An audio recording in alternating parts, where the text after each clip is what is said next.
Italy থেকে আমাদের এক বোন অনলাইনে প্রশ্ন রেখেছেন। যদিও সচরাচর আমরা তালাকের মাসালা নেই না, তিনি বিস্তারিতভাবে এটি জানতে চেয়েছেন। তার বয়োবৃদ্ধ শ্বশুর এবং শাশুড়ি দুজনই বয়োবৃদ্ধ মানুষ। তার শ্বশুর তিনি একটু উচ্চ মেজাজি, সেক্ষেত্রে রাগের বশত সবসময় মেজাজ অবস্থায় থাকেন, খুবই বয়োবৃদ্ধ।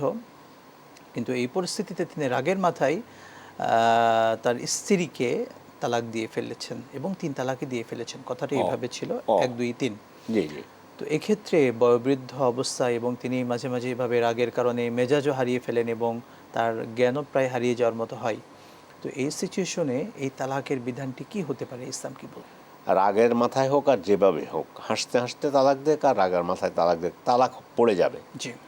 এখন প্রশ্ন হচ্ছে যদি 3 বলে ফেলে, এখানে সারা পৃথিবীর ওলামায়ে কেরাম একমত যে 3 তালাকে হয়ে যাবে। তবে পদ্ধতিটা সুন্নাহ পদ্ধতিতে হয়নি, বিদআত পদ্ধতিতে হয়েছে। শুধুমাত্র এর মধ্যে ইমাম ইবনে তাইমিয়া রাহিমাহুল্লাহ তিনি এবং উমর রাদিয়াল্লাহু তাআলা আনহুর একটা বাণী, একটা কথা, যদি এভাবে রাগের মাথায় কেউ 3 বলে এক বৈঠকে, তাহলে 3কে 1 ধরতে হবে। তার মানে হলো আর বাকি 2 আছে। এটা না ঠিক আছে, এটা মিলমিট হয়ে গেছে, এখন উঠে গেছে সব, না 1 হয়ে গেছে, 3ও হয়ে গেছে।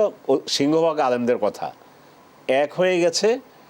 ইবনে তাইমিয়া সহ কয়েকজন আহলে ইলম ইসলামিক স্কলার বলেছেন যে এটাকে 1 ধরে। তো 1 হলে হবে কি, ওনাকে রুজাত করে নিতে পারবে, ফিরেই নিতে পারবে। ফিরে নেওয়ার কি বিশেষ কোনো পদ্ধতি আছে শেখ? এখানে বিশেষ ওনার পদ্ধতি নেই। তারপরে 3 যখন বলেছে, আবার পুনরায় 2 জন মুমিনের সামনে সাক্ষী রেখে আবার আগটা করে নিলে ভালো।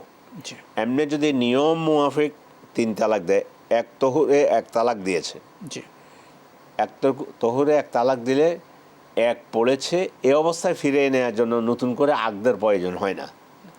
এখানে 3 যেহেতু বলে ফেলছে, জি, এবং অধিকাংশ আলেমদের মতো হয়ে গেছে, ইবনে তাইমিয়ার কথাকে মানদণ্ড যদি ফিরেই নিতেও হয়, তাহলে যেহেতু ওখানে একটা আছে অপশান যে 3 হয়ে যাবে, সেই দিক থেকে আবার শুধু আগটা হলেই হয়ে যাবে, অসুবিধা হবে না ইনশাআল্লাহ।